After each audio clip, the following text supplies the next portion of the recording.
Hello and welcome back to our bookshop in Tring. I'm Ben Moorhouse. So we've got another author interview today, and we're talking gardening with the brilliant Adam Frost. Adam's a much loved member of the Gardeners World team, and it was an absolute honour to spend 30 minutes with him last week. So do enjoy, and I do apologise for the rather informal nature of the interview. It is, but well done on. I put in my email to you about. Yeah, bless you, I know. And you captured. There was a moment there where you captured the start of that Gardener's World that you did. That first bit of recording where you just captured it perfectly. Yeah, and I was really worried about it. It's strange because they had only phoned me on the Thursday, and as we got into lockdown, and said, "Oh, Monday can't do it. Can you help us out?" Yeah. No worries. When do you want to come? Sunday. And it was filmed when everything was changing by the day. So I didn't want to stand there in a big garden and saying, "Whoa, look what I've got." So I felt really was mindful as to I suppose as to where we were, and trying to get that tone right. But yeah,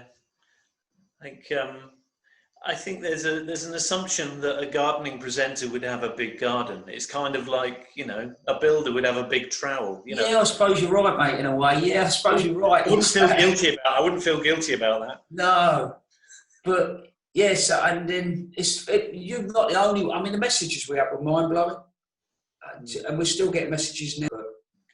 All right, my wife's saying I should do this because she's scared. She's scared. Bless her. Bless her. Let's say hello. Let's say hello. I'm not scared to meet you, Adam. Hello, it's lovely. But Ben is such a natural at doing this interviewing, whereas I feel that I might be a bit more stilted. Have you sort of seen a little bit any of our Instagram lives that were started by? I've been watching you and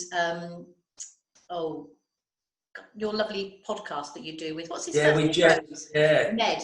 I've been watching all of those, and they're brilliant.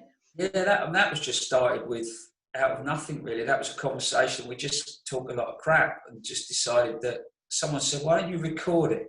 It's quite good." Oh, all right, we'll record it then, shall we? But obviously, you're the same boat. Mrs. Frost is very good at talking, but she don't want to be in front of the camera. Yeah, you see, normally I'm fine. I'm very good, but whereas I know nothing, and I'm happy just to be here and rabbit. So, but already I can tell instantly that you're relaxed. You're going to chat, whereas my answers might be a bit, 1, 2, 3, 4, and a bit dull. I'm actually thinking we use all this anyway, so I think this is quite charming. We just do it, yeah. Do it together. Shall I just stay perched here? Go on then, you do it. Yeah, and you could just, it's quite nice and relaxed and. So, you got the cats in, shouldn't I? Just. Oh yeah, definitely. Honestly, they're a winner with me. We've got two, but hopefully they won't land on us. Tell me, your cat jumping on there is staged every time it does it. No, man. Honestly, he just seems to get this moment that the camera comes out. He just goes, "This." Just waltzes through and just has a little glance, has a moment, check over his shoulder, and then walks on. No, not at all. Yet the other cat, totally and utterly disinterested. That's the older one. So this is your younger, newer one. Well, no, they're two new ones. The older one, the old one passed away, and then last May, I was away at Chelsea, and then I got back on the train. And my lot have a tendency, if I go away for more than a week, they spend and buy things, and normally animals. And they just said, "Oh, well, they picked me up from Peterborough, and my oldest son was with them." And I thought, "What's he doing? Why, what can you?" "Oh, well, Mum and I have just been popped out. We just needed to see something." Anyway, on the way back from Peterborough, we stopped at a house. They said, "Oh, we'll be back in a minute." And I just, "What are you doing?" Anyway, they come out with one cat. 2 little cat baskets. Well, one cat. They just thought it'd be nice to replace it. Anyway, we get home. 20 minutes later, the door goes. A bloke turns up at the door with another cat. So I've only been home an hour, and we've got 2 cats arrived. So so we've got Ash and Willow, and Ash is the one that has decided that the nation needs to see him. Yeah, and hear him. He's got the most amazing loud purr, hasn't he? It's lovely. Yeah, it's crackers, isn't it? How different they are as well. But it's perfect though, because Monty obviously has got his dogs, and now you're on the scene. You've got your cat, so you tick everybody's boxes. Yeah, absolutely. Yeah. Anyway, look, we're here to talk about how to create your garden. It's a little bit too pristine for the way you want it to be kept. No, mate. Yeah, it's got to be covered in. It's got to be damp and have mould in it, and be covered in mud. It will have eventually. Good. We're going through the process with our garden right now. We only moved here in September, and Sandra's done the design and stuff. So we've got actually some bloke digging holes at the moment out there. Brilliant. And I did actually put a tweet out a week last Sunday about reading the book and pictures of it, which you kindly replied to actually, and it got a lot of traction from that. Honestly, a load of people commenting. They wanted to be kept. The old idea of writing, but I mean, bear in mind, you know, I'm a dyslexic kid from Arlo, you know, so even the thought of me writing a book is sort of. Was it your idea? Well, no, I was approached by them. I'd done one before that was just about the 7 sort of Chelsea, you know, the gardens I did at Chelsea, and I think I did that more for the kids, and they were just all very personal stories and very technical, whereas this one was sort of drawing information out of me, which I think a lot of it I took for granted. But no, it was DK that came to me and said, you know, would you do a book for us? But so Sandra referenced earlier that, and it's a later question, I should be able to bring it up. The old Reader's Digest manual used to be the kind of Bible. yeah, I remember that from. Remember, sort of red vinyl. yeah, my nan used to have them. You know, you had them delivered, didn't you, monthly or something like that? I used to page through it and sort of pore over all these projects and think, I could do that. And I'd say your book is the first one since then that I look at and think, you make everything seem very achievable and manageable. Your step-by-step guides, it's, you know, it's really thorough and very good. I think in my head, I've always been a sort of lad, you know, if you can say something in 3 words, use 3 words. You know, it doesn't have to be 6 words. Just use 3 words. Just bish bash bosh. Get to the point. Let's rock on. You know, and then we can move on and do something else. But yeah, I mean, the issue of designing a garden, it should be down to simplicity, shouldn't it? It shouldn't be too complicated. I mean, when you're designing a garden, you know, you must have clear sort of process. And what's the most important starting point? I think the process has probably taken a long time to develop. I think in reality, for me, gardens are about 4 things. They're about people, space, plants, and place. And if I park the last one for a minute, you know, plants are obviously, you know, the stars. That's what brings everything to life. That's what people fall in love with. Organising space is incredibly important. Getting a balance. So a lot of the beautiful gardens you walk into, we don't always know why they feel right, but a lot of it is about balance of space, you know, and how we use our flats against, you know, the sort of 2D space against 3D space. So that's really important, and doing that. But probably most important is people, is understanding people, learning to draw information out of people. But if you're going to like write a book, the odd thing is you're trying to convince somebody else that they need to draw that information out of themselves. And I don't think all the time we're that good at that. We tend to, you know, with clients, sometimes people shut up shop. So you've got to find a way of drawing that information. So it's always the person that I go to. And I suppose that idea of place, I just like to create gardens that feel like they belong somewhere. I was just looking through and one bit jumped out, which, you know, as you're designing the garden, sit your family down and ask what they want out of it, so they will use it, frankly. And I have to say, with our garden, I don't remember us doing that. Our children are that much older that, you know what, they can think about their own gardens. This is our garden. Yeah, no, you're right. I mean, it's you've got to engage everybody in it. I mean, most places you go to design a garden, you know, one individual out and maybe a partnership or a family is slightly more driven by the garden than the other people within the household. So someone normally picks up the baton, but you're all creating a garden for yourself. That's the reality. You shouldn't really give a monkey's, you know, what Mavis thinks 4 doors down. It should be about you. And if you come down in the morning, you flip the kettle on, you look out that window and you want to go out, then then you've done the right thing, you know. And I think with what everybody's going through at the moment with lockdown, I think lots of people will have turned to gardening and completely changed their opinion of their garden and what it gives to them, and look at it completely different. You know, previously it's just been a sort of, you know, shared a bit of storage, a few garden toys, whereas now I think people realise it's a sanctuary, it brings calm. I think there's been a change. You know, in the media world, you're saying about, you know, other people coming and talking to me. A lot of production companies at the moment think that when we come out the other side of this, gardening is going to be the new rock and roll. So you know, and you are Mick Jagger. Exactly. Well, I'm growing the hair. Have you noticed? I was, because you know, it's all going to be. I'm going to be an aging rock star by the time we come out of this. Does an Adam Frost garden have a particular sort of thumbprint? Is it, you know, can people look back in years to come? I really don't know. I think that's probably a question you are for someone else.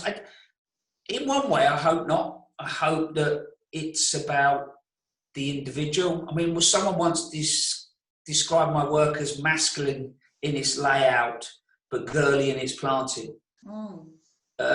I think they were trying to be rude to me at the time, but I quite liked it, so I stuck with it. So I think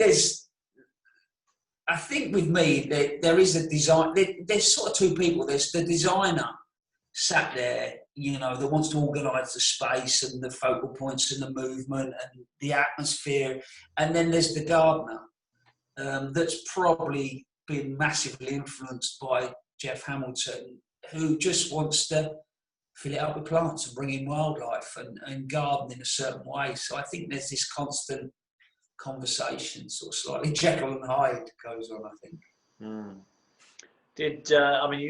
Clearly Jeff Hamilton holds a massive place in any gardener's heart, particularly in the UK, you know. And did you appreciate at the time the opportunity you had as a youngster, sort of on? I was 20. I was in my early 20s. Did you two appreciate everything you were offered in your early 20s? No, I look back with a reasonable amount of embarrassment. I have to write this all down at the end, I suppose, but there was a couple of times when I was not the best behaved young man in the world. I mean, he was very tolerant of me. I could count more than one occasion, and I think it's only as you look back and you realise what the man was drumming into me, you know, peat-free, organic gardening, stop destroying our countryside 30 years ago. Yeah, he was before his time, really, wasn't he? Yeah. You know, and I think he has set, as I've matured and understood what he was going on about, it is that sort of, that moral compass, I suppose. How did a London boy end up in Devon in the first place? It was a disaster, mate, to be honest. I'd sort of, 15 years old, I mean, my old man had a bit of a midlife crisis. You know, he was 40 and decided he was moving to Devon. He just forget the fact that his son was in his last 2 years at school.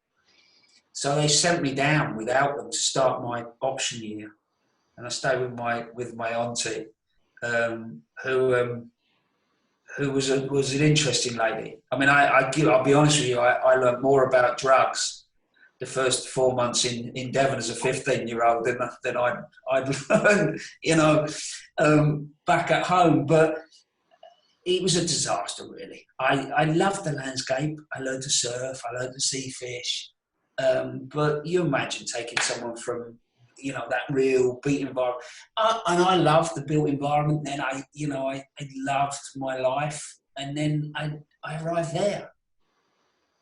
Wow. So you didn't have any affinity with sort of wildlife, nature or anything before you went to Devon? I think that's probably what saved me. I think I gardened when my childhood was really complicated. So I spent a lot of time with my grandparents. Both sets of grandparents gardened. So I think in my head, a garden was always a safe place. So actually, what would happen is half the time I wouldn't go to school, but I would disappear, you know, walking up over the top outside of Ilfracombe and all around there. So yeah, I think that affinity. I can remember the first book, you know, that I ever picked up and read from cover to cover, very slowly, was Kes. And I think I read it because of that. There was at that time, there was so many parallels, you know, that was going on in my life that I could relate to in that, you know. And strangely enough, though he had Kestrel, I had two ferrets. And I used to, even when I used to come back from Devon initially to see, you know, come back to see my mum and dad, I'd take the ferrets on the train. Take the ferrets on the train in their box, you know, and take them across London and then back, you know. So I think there was always that connection. I think it's like anything, it takes a long time. A more common thing then, wasn't it? I've always wanted a jackdaw. You know, I never have had one, but I think sort of in the 70s, 80s, it was actually much more common for people to have these sort of wild animals as pets, companions. Yeah, and I think it's that partly nurturing but again, it's a connection with the landscape and which and we was just saying, weren't we, about, you know, people in lockdown. I think that the fascinating thing will be is how, if people stay connected when we get back to whatever the new normal is, because I mean, I don't think I'm alone in, you know, I've done loads of soul searching, and do I want to go back and do the commuting and the things that I was doing? I don't think so. There could be some positive things that come out of this. Yeah. Hopefully, yeah. I really hope so, and I hope people realise, because I think people who go in their garden, you know, they'll realise that they're feeling better for whatever reason, but they won't necessarily know. I think your point about always making lots of places in the garden to go and sit and contemplate and get right down in the plants and relax, that sense of well-being that you get from being within the garden and nature is amazing. And I think hopefully lots of people will discover that now. It has really therapeutic qualities. Yeah, because when you think about it, you put the news on, you know, even before all this. So if you think about all the things we've talked about, physical health, we're talking about mental health, you know, physical fitness, our environment on all different levels. I don't think there's anything else, and I've been racking my brain, anything else that really can connect to so many of those things we worry about than a garden. If you think you put your hands in the soil, you know, for your immune system, you know, apparently we don't eat enough soil now, do we? A lot of germs in a teaspoon. Exactly, you know, and then you go on, don't you? You physically, I mean, it's interesting. We've had some fun with the kids, you know, with the little trackers you wear on your hands, and spending the day in the garden. You come in, you know, and you've burnt enough calories that you've run about 2 marathons, you know, and all that side of stuff, and then just the sound of nature, the green. Does this sort of tie in with your role? I'm fascinated, your role as RHS ambassador. What does that involve? What's the aim of that? I think in reality, if you look at the RHS, really, it's sort of, you know, they wanted a load of ambassadors, but a lot of what the RHS does is very, very wonderful. But I think it applies to a lot of people. Preconceived it applies to white middle England. So I think they got me as an ambassador to send me into schools to talk to kids that maybe, you know, could understand what I was on about. You know, so I think there's a little bit of that. I've ended up being used between schools and communities, and a lot of it is going in and just talking to people about. You have a much more approachable kind of down to earth manner than a lot of people, frankly.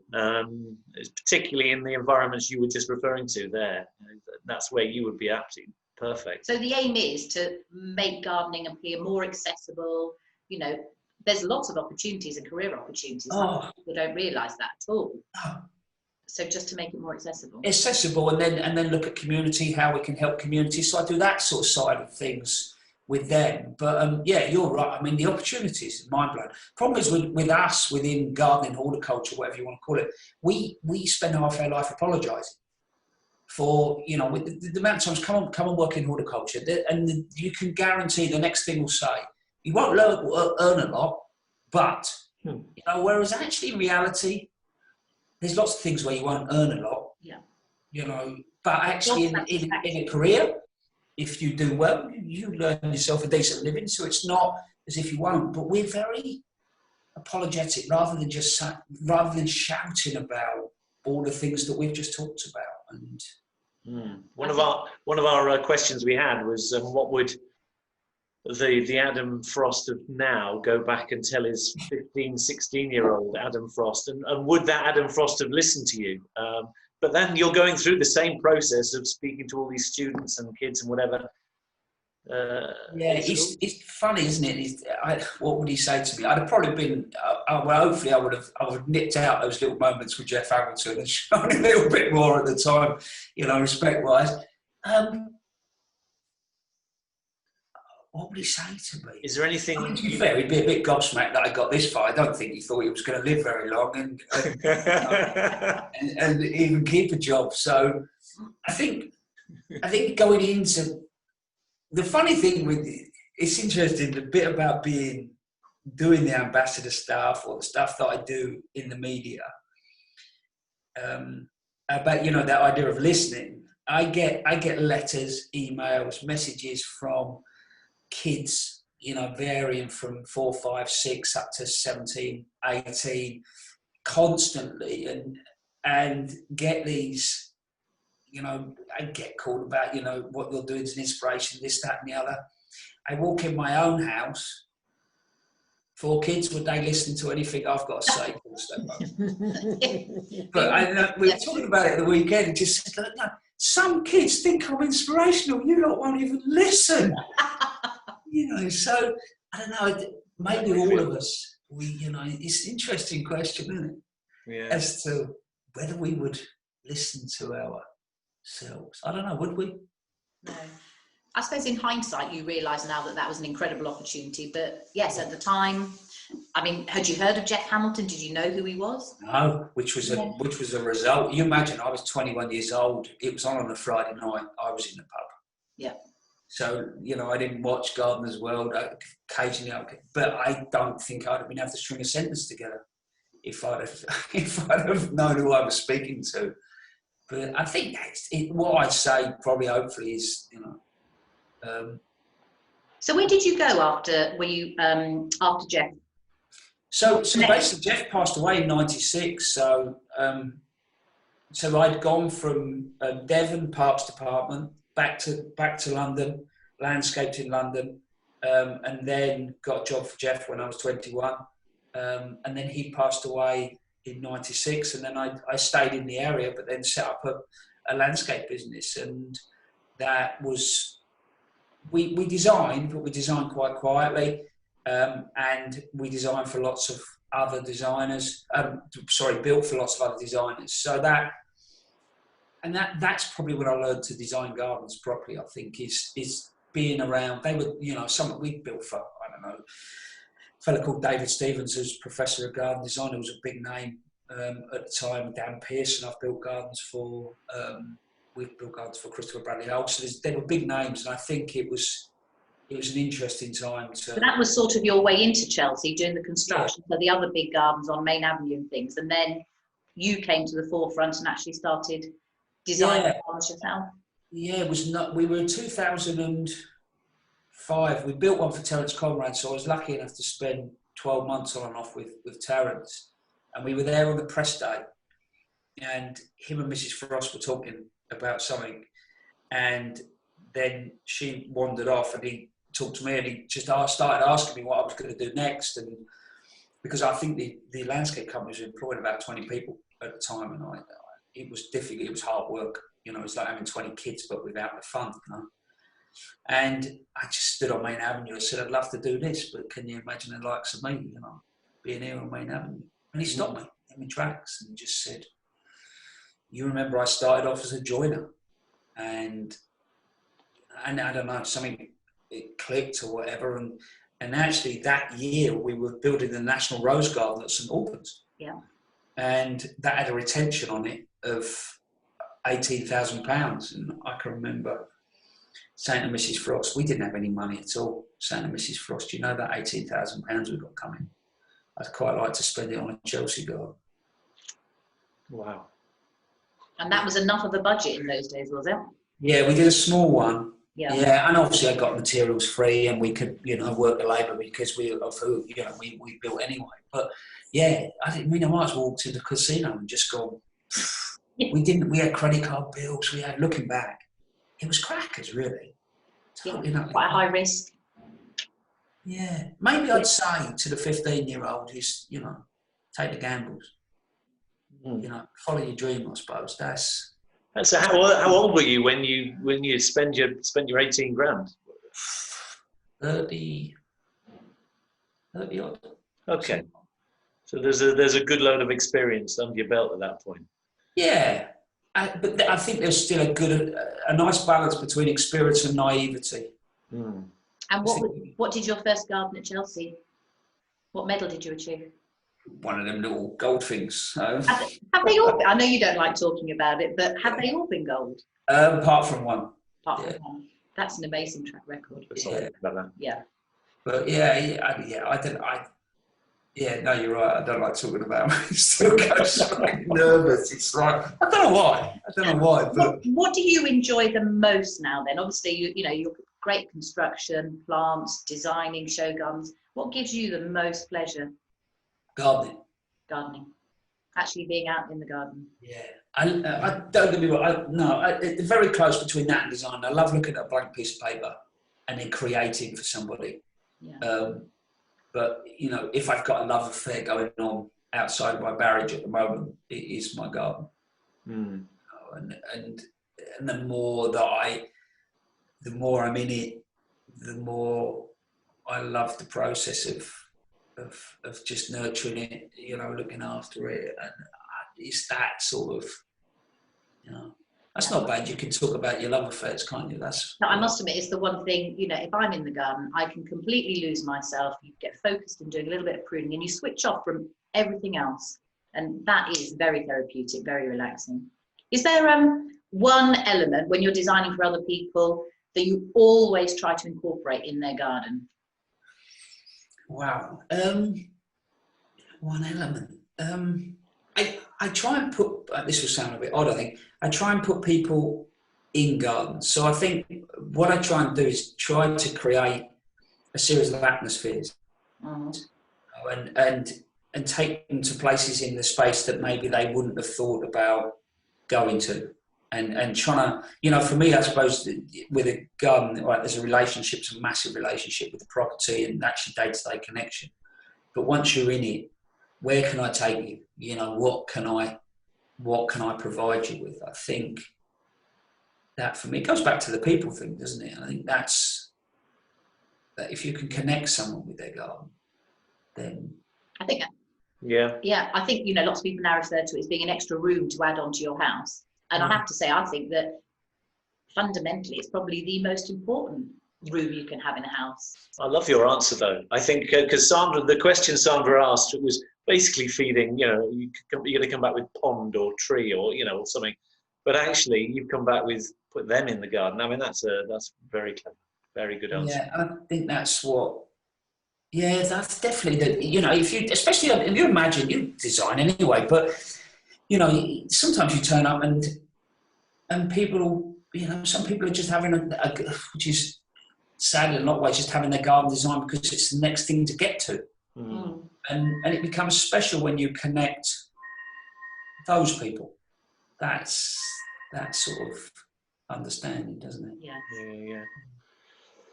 Good. Adam, we're very grateful for your time, mate. It's been a joy, 30 minutes of joy. And can I recommend how to create your garden? Basically the Bible, in gardening terms. Well, it's very kind of you, sir. Very kind of you indeed. And then maybe when this all calms down and we're going to do one of these properly. You can come to Tring. And obviously November is our book festival. That's not happening. This is why we're doing this, basically. Yeah. So I suspect sometime next year, as soon as we can do a face-to-face. Yeah. I mean, where's home these days? Where are you? Stanford. So literally up the A1, really. From far away. Okay. So you're probably no more than an hour away. So. Yeah. So thank you so much for your time. No, thank you very much. Bless you and stay safe, yeah? Look after yourself. Brilliant. Looking forward to your next Looking forward to your next appearance on Gardener's World. Bless you. Thank you very much. Cheers, then. See you soon. Bye-bye. Bye.